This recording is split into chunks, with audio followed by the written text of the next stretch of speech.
तो 10 इंद्रियों के 10 देवता है, मन बुद्धि चित्त अहंकार, ये सारी अंतकरण इस सबके भीतर में होता है, सबके भीतर में। मन, मन क्या है?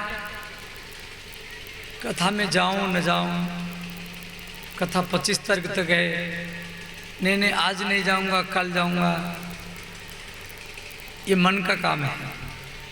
इस काम को करूं न करूं, ये मन का काम है। और बुद्धि का काम क्या है? अरे घर में रहूंगा, जिंदगी भर तो घर में रहना, इसे तो अच्छा है कि कथा में बैठ लो। जीवन में पहली बार भागवत कथा आई है तो कम से कम बैठो। भागवत कथा हर गांव में भी नहीं होता है। भाग्योदय न बहुजन्म समर्जिते न, जो गांव वालों का सारा पुण्य इकट्ठा होती है, छठ पूजा, नवरात्र पूजा, सरस्वती पूजा, शिवलिंग का पूजा और रामनवमी, कृष्ण जन्माष्टमी, सारा पूजा, वो भी जन्म जन्म का पूजा इकट्ठा, पुण्य इकट्ठा होगा तो व्यक्ति का मन भागवत में लगता है। ऐसे नहीं लगेगा। भाग्योदय न बहुजन्म समर्जिते न, अनंत जन्म से किया हुआ पुण्य जब इकट्ठा होता है तभी व्यक्ति का मन भागवत में लगता है। तो मन और बुद्धि में अंतर है। बुद्धि का काम क्या है? घर में रहूँगा तो मन भागेगा, कम से कम भागवत में बैठूंगा तो मन तो भागवत में रहेगा। तो बुद्धि इसको कहा जाता है जब आपका निर्णय हो गया, निश्चित हो गया ये काम करना है। तो मन के देवता चंद्रमा, बुद्धि के देवता ब्रह्मा, चित्त के देवता विष्णु और अहंकार के देवता भगवान महादेव। ये हो गया 33 तत्व। पंच महाभूत, आकाश, वायु, तेज, जल, पृथ्वी। पंच ज्ञानेन्द्री, आंख, कान, नाक, जिह्वा, चर्म। पंच कर्मेंद्री, हाथ, पैर, मुख, मल, मूत्र द्वार। 15 हो गया। और 10 इंद्रियों के 10 देवता, 15 10 25। मन बुद्धि चित्त अहंकार, 25 4 29।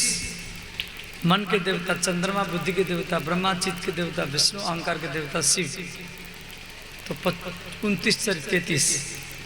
33 तत्वों में ये शरीर बना हुआ है। इसका नाम है सांख्योग। भगवान कपिल माता देवहूति को ये सो सुना करके समुद्री किनारे में पहुंचे। समुद्र ने इनको स्थान दिया, उस स्थान का नाम पड़ा गंगा सागर। बोले श्री गंगा सागर धाम की जय, कपिल भगवान की जय। श्री महाराज मनु के 3 कन्या आकुति, देवहूति, प्रसूति। आकुति का विवाह रुचि प्रजापति के साथ हुआ, उससे यज्ञ भगवान प्रकट हुए। बोले श्री यज्ञ नारायण भगवान की जय। देवहूति का विवाह कर्दम ऋषि के साथ हुआ, ये आप लोग सुन चुके हैं कल। प्रसूति का विवाह दक्ष प्रजापति के साथ हुआ। इनकी 16 कन्या हुई। सबसे छोटी कन्या सती, जिसका विवाह भगवान महादेव जी के साथ हुआ था। इनको कोई संतान नहीं हुआ। क्यों? सती अपने पिता के यज्ञ में, दक्ष प्रजापति के यज्ञ में जाकर के वो शिव जी का निंदा सहन कर नहीं पाई, शरीर को त्याग कर दी। फिर वही सती पार्वती के रूप में जन्म लिया।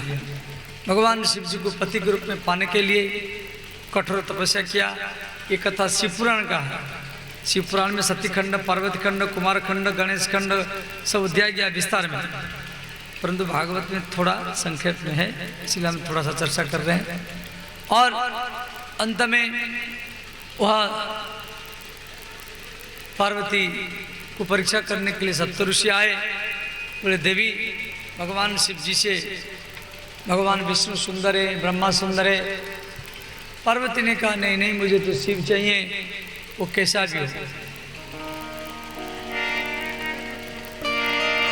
जन्म कोटि लगी रगर है मारी,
तरह से पार्वती की शादी हुई। उसके बाद में मनु के पुत्रों की वंश की कथा भागवत में दिया गया है। इनके बड़े पुत्र उतानपाद की दो पत्नी है, सुनीति और सुरुचि। सुनीति माने जिसकी नीति सुंदर हो, सुरुचि माने जिसके अंदर में आडंबर हो, दिखावा। तो श्री महाराज उतानपाद अपनी छोटी पत्नी सुरुचि के अधीन में थे। और सुरुचि एक दिन बोली, यदि सुनीति आपके पास रहेगी तो मैं नहीं रहूंगी। उतानपाद महाराज अपनी बड़ी पत्नी सुनीति को महल से निकाल दी। वो बेचारी महल के बाहर में रही। उसके मन में सोच है कि मेरे पति मेरे छोटे बहन के अधीन है, मेरे दूर रहने से यदि वो खुश है तो वही मेरी प्रसन्नता है। सुनीति दूर में रही, वो पियर घर नहीं गई। वहां को पुत्र जन्म दिया जिसके नाम है ध्रुव। बोले श्री ध्रुव जी महाराज की जय। सुरुचि महल के भीतर में को पुत्र जन्म दिया जिसके नाम है उत्तम। ध्रुव जी का पालन पोषण महल के बाहर में हुआ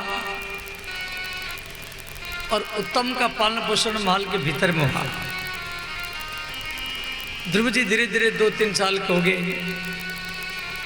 खाने के लिए आटा चावल नहीं है, पहनने के लिए कपड़ा नहीं, रहने के लिए घर नहीं। रात्रि के प्रथम प्रहर में जलाने के लिए ना लालटेन है, ना डिबिया है, ना तेल है, ना मिट्टी तेल है। एक दिन ध्रुव जी बोले अपने माँ को, माता मेरा पिता कौन है? सुनीति ने कहा, पुत्र तेरे पिता इस देश के राजा हैं। तो इतना कहकर के सुनीति रोने लगी।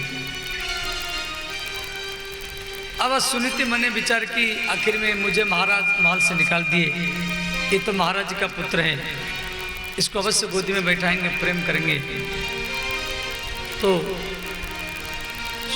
सुनीति ध्रुव जी को सजा करके महल के भीतर में भेज दिया। ध्रुव जी अपने पिता की गोदी में बैठने के लिए गए तो इनकी दूसरी माँ ने इनके कान पकड़ करके हाथ से ला से डंडा से पीटा। कहा ध्रुव तपस्या करो और भगवान को बोलो मेरे गर्भ से आपको जन्म दे, तभी आप महाराज की गोदी में बैठ सकते हैं। महाराज उतानपाद ध्रुव जी की ओर नहीं देखे, क्यों वो स्त्री के अधीन थे। ध्रुव जी रोते हुए अपनी माँ के पास चले आए। सुनीति ने कहा, पुत्र ध्रुव आप क्यों रो रहे हैं? ध्रुव ने कहा, माता मैं पिता के गोदी में बैठने के लिए गया तो दूसरी माँ ने मुझे डंडा से पीटा है और कहा तपस्या करो और भगवान को बोलो मेरे गर्भ से आपको जन्म दे। सत्यम सुरुच्या अभिहितम भवान में है, यद दुर्भुगाया उदरे गृहीत। 5 वर्ष का बच्चा ध्रुव तपस्या करने के लिए जा रहा है। सुनीति मना नहीं किया। ध्रुव जी चले गए। माता सुनीति पेड़ के नीचे भगवान को मनाती रही कि 5 वर्ष का बच्चा तपस्या करने के लिए जा रहा है, कहाँ रहेगा, क्या खाएगा, ठंडी गर्मी कैसे बिताएगा, किसको माँ कहेगा, सोते समय सर्प बिच्छुओं के बीच में कैसे रहेगा, कोई हाथी कुचल न दे, कोई सिंह बाघ खा न जाए। और भगवती जगदम्बा को मनाई। भागवत में सुनीति ध्रुव जी को मना नहीं किया, घोर जंगल भेज दिया। और रामायण में श्री सुमित्रा भी लक्ष्मण को मना नहीं किया। राम जा रहा है, बेटा जाओ। राम जी लक्ष्मण को बोले, भैया लक्ष्मण अपनी माँ से आदेश से लेकर के आओ, तभी हम साथ में लेंगे। लक्ष्मण जी प्रणाम करने के लिए गए। सुमित्रा ने कहा, क्या बात? लक्ष्मण जी बोले, माता भैया राम वन को जा रहे हैं, बोले माँ से आदेश से लेकर के आओ, मैं तेरे से आदेश से लेने के लिए आया हूँ। सुमित्रा ने कहा, पुत्र लक्ष्मण जिस समय राम ने कहा अपनी माँ से आदेश से लेकर के आओ, तो आप यहां तक क्यों आए? राम के वाम भाग में सीता खड़ी थी, आप सीता से क्यों नहीं लिया? पुत्र मैं एक जन्म की मां हूं, सीता अनंत जन्म की माता है, जगत माता है, उनसे आदेश क्यों नहीं लिया? ता तो तुम्हारी मातु वैदेही, वैदेही मैंने सीता। सुमित्रा का दूसरा उपदेश। लक्ष्मण बोले माता मैं अयोध्या को छोड़ करके जा रहा हूं, 14 वर्ष के बाद मैं आऊंगा। सुमित्रा ने कहा गलत बोल रहे हैं, अयोध्या को छोड़ करके नहीं जा रहे हैं। राम जी इस पेड़ के नीचे बैठेंगे, जिस नदी के किनारे में विश्राम करेंगे। अवध तहाँ जहाँ राम निवासु, जहाँ राम है वही अयोध्या। आप अयोध्या को छोड़ करके नहीं जा रहे, अयोध्या के साथ में जा रहे। इस सुमित्रा का दूसरा उपदेश था। तीसरा उपदेश, सुमित्रा ने कहा पुत्र लक्ष्मण, एक स्त्री पुत्र जन्म देती है, पुत्र जन्म देते समय उसको बहुत कष्ट होता है, फिर भी वो स्त्री दूसरी बार गर्भ क्यों धारण करती है? उसके मन में ये सोच रहता है अब की बार मेरे गर्भ से कोई विवेकानंद, कोई शंकराचार्य, कबीरदास, रविदास, कोई मीराबाई, लक्ष्मीबाई जैसा पुत्र पुत्री जन्म ले, इसी लालसा से गर्भ धारण करती है। पुत्र लक्ष्मण, वही स्त्री पुत्रवती है जिस स्त्री का बेटा राम का भक्त हो, भागवत भक्त हो, वही स्त्री पुत्रवती है। यदि उस स्त्री का बेटा राम विरोधी है, सनातन धर्म विरोधी है, उस स्त्री को बांझ रहना अच्छा है, परंतु राम विरोधी पुत्र जन्म देना महान पाप ही पाप है। पुत्रवती बती जग सोई, रघुपति भक्त जास सुत हो। सिया राम सिया राम जय जय राम, सिया राम जय जय राम। नतरु बाझ भली बादी बियानी, राम विमुख सुखते हित जानी। राम सिया राम जय जय राम, राम सिया राम जय जय राम। साफ गाइए, दोनों हाथ उठा कर गाइए।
अंतिम उपदेश। राग रोष ईर्षा मद मोह जनी सपने हो इनके बस हो। पुत्र लक्ष्मण, ये मेरा अंतिम उपदेश, सपन में भी राम के प्रति द्वेष भाव मत रखना। तो लक्ष्मण जी बोले माता सपने क्या होता है? सुमित्रा ने कहा पुत्र लक्ष्मण, सपने वो होते हैं जो सोने के बाद में आते हैं। तो सुमित्रा के चरण में लक्ष्मण जी प्रतिज्ञा की, बोले माता मैं सोऊंगा नहीं तो सपने कैसे देखूंगा। 14 वर्ष तक लक्ष्मण जी नहीं सोए। ये 4 उपदेश जिस प्रकार सुमित्रा लक्ष्मण को भेजा, उस प्रकार भागवत में सुनीति ध्रुव जी को भेजा जंगल में। 5 वर्ष का बच्चा ध्रुव तपस्या करने के लिए चले गए। रास्ता में नारद जी मिले, तो नारद जी बोले, बेटा ध्रुव कहाँ जा रहे हैं? ध्रुव जी बोले, मैं भगवान को पाने के लिए जा रहा हूं। तो नारद जी बोले, बेटा तू 5 वर्ष का है, जंगल में हाथी बाघ है, सिंह है, कोई खा जाएगा तुझे।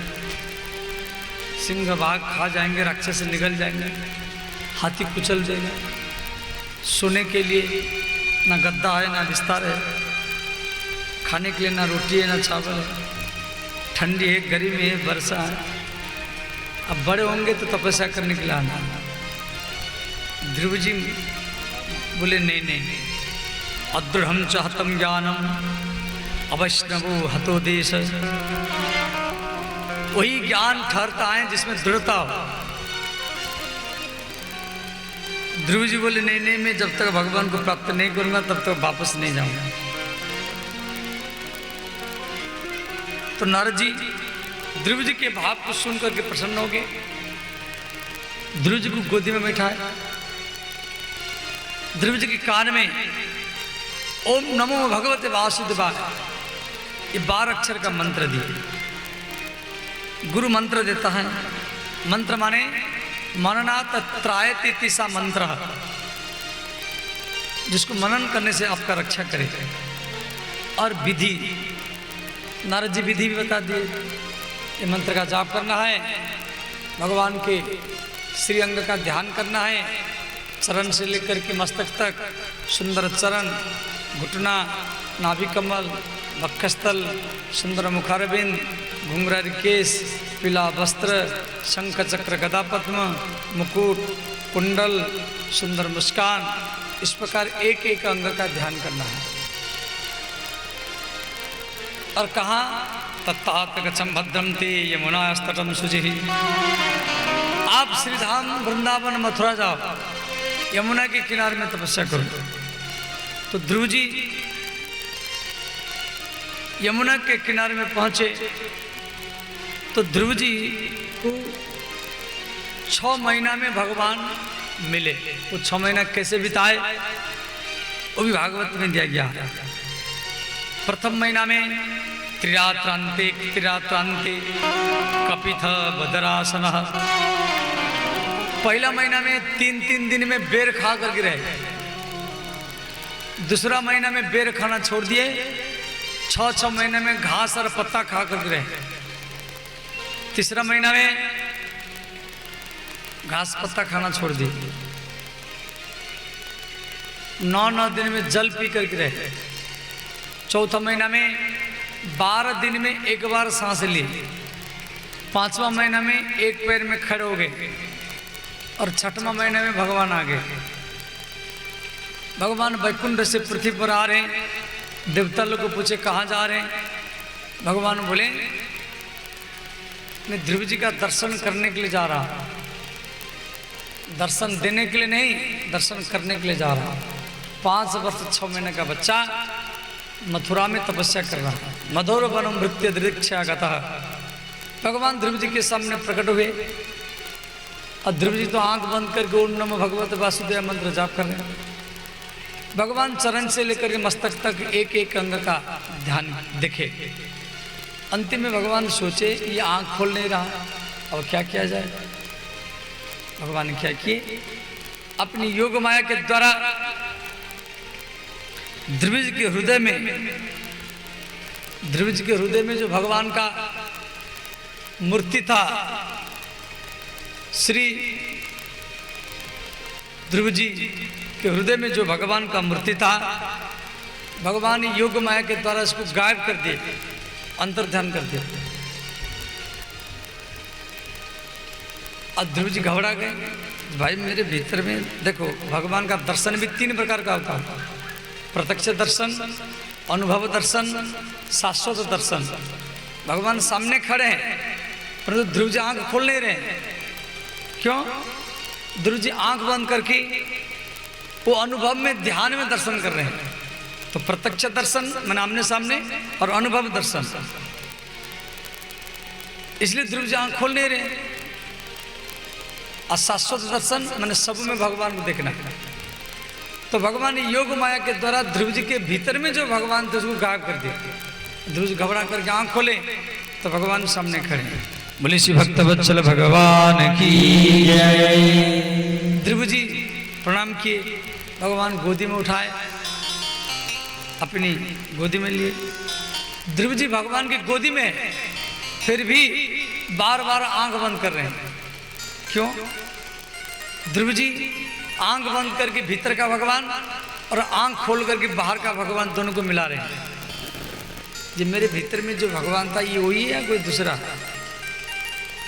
मुझे गोदी में उठा लिया, कभी तो भगवान को देखे नहीं। गुरु जी बताए थे, शिवशांग घनश्याम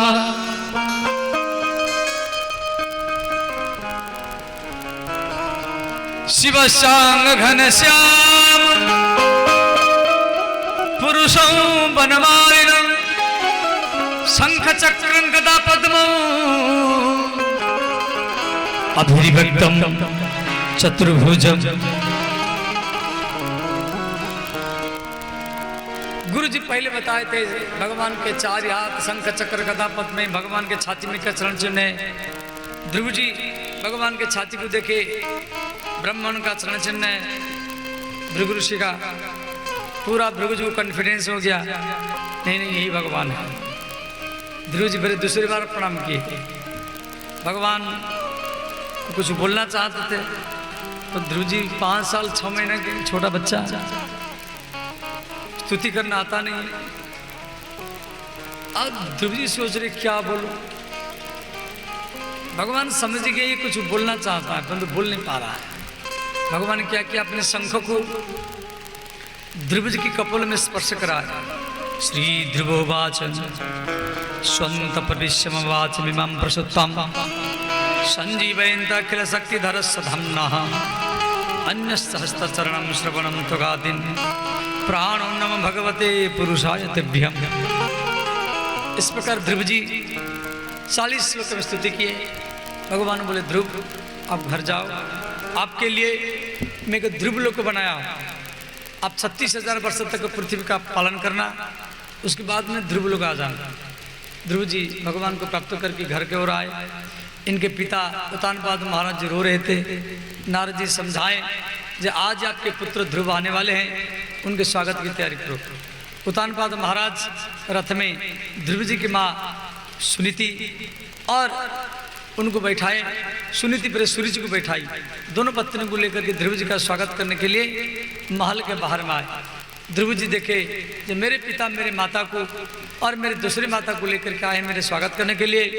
ध्रुव जी दौड़ करके आए, अपनी दूसरी माता सुरुचि के चरण में पहले प्रणाम किए। सुरुचि ध्रुव जी को गोदी में लेकर के रोने लगी। बोली पुत्र मैं आपके कान पकड़ कर डंडा से पिटा था, मेरे कारण आप बहुत कष्ट उठाए होंगे, कैसे रहे होंगे, क्या खाए होंगे। ध्रुव जी बोले माता तू यदि मेरे कान को नहीं पीटती तो मैं घर छोड़ के नहीं जाता, तो आज मुझे भगवान का भी दर्शन नहीं होता, इसीलिए मैं तुझे पहले प्रणाम किया। देखो यहाँ ध्रुव जी पहले अपनी सौतेली माता को प्रणाम किए थे। ऐसे ही चित्रकूट में भी राम जी पहले कौशल्या को प्रणाम नहीं किए थे, पहले कैकेयी को प्रणाम किए थे। रामचरितमानस में है प्रथम राम भेटी कैकेयी, प्रथम राम भेटी कैकेयी। जो कैकेयी राम को वन में भेजा, जाते समय में राम को कहा राम ये मुकुट उतार दो, कुंडल उतार दो, ये कपड़ा उतार दो, ये कसा हुआ वस्त्र फेर के जाओ। और वो राम पहले कैकेयी से मिले, कौशल्या से नहीं। प्रथम राम भेटी कैकेयी, प्रथम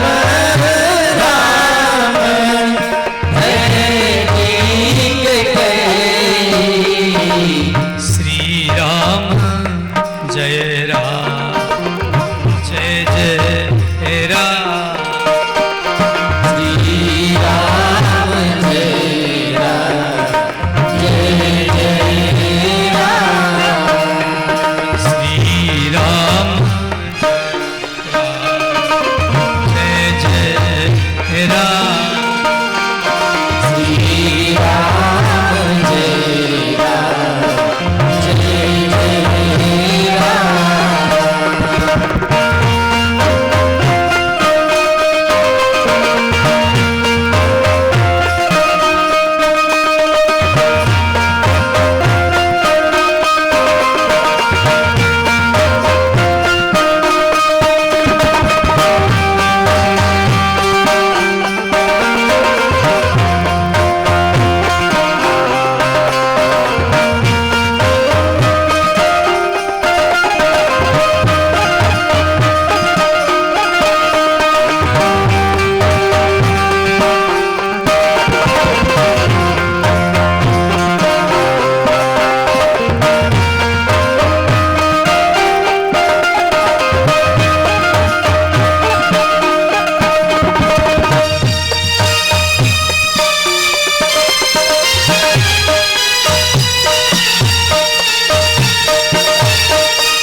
आपको भी जो आपका विरोध करे, निंदा करे, उससे पहले भेंट करना है।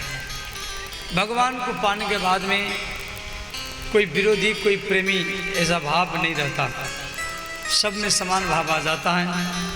उसके बाद में ध्रुव जी अपने पिता को प्रणाम किए, फिर अपनी माँ को प्रणाम किए। धीरे धीरे ध्रुव जी बड़े हुए, उनका शादी हुआ।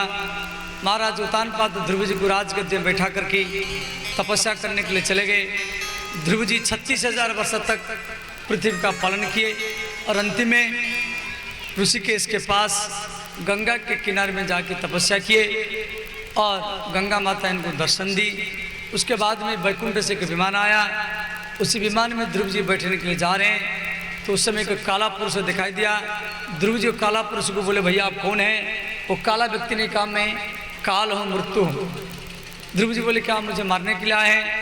मृत्युदेव ने कहा, नहीं मैं आपको मारने के लिए नहीं आया और मैं मार भी नहीं सकता। और आज इसी पृथ्वी लोक से ध्रुव लोक जा रहे हैं, आप अपने चरण को मेरे मस्तक में रखिए तो मैं कृत्य हो जाऊंगा, धन्य धन्य हो जाऊंगा। तो श्री ध्रुव जी मृत्यु के सिर पर अपना चरण रख करके विमान में बैठे, विमान आकाश में चला। इसलिए भागवत में दिया गया है, मृत्युरपि धर्मज्ञ रक्षति। जिसका मन भागवत में हो, जिसका मन भगवान में हो, मृत्यु उसको मारता नहीं है, मृत्यु उसका सेवक बन करके उसका सेवा करता है, सुरक्षा ही करता है। इसका प्रमाण श्री ध्रुव जी का चरित्र है। इस प्रकार ये चरित्र आप संक्षेप में श्रवण किया।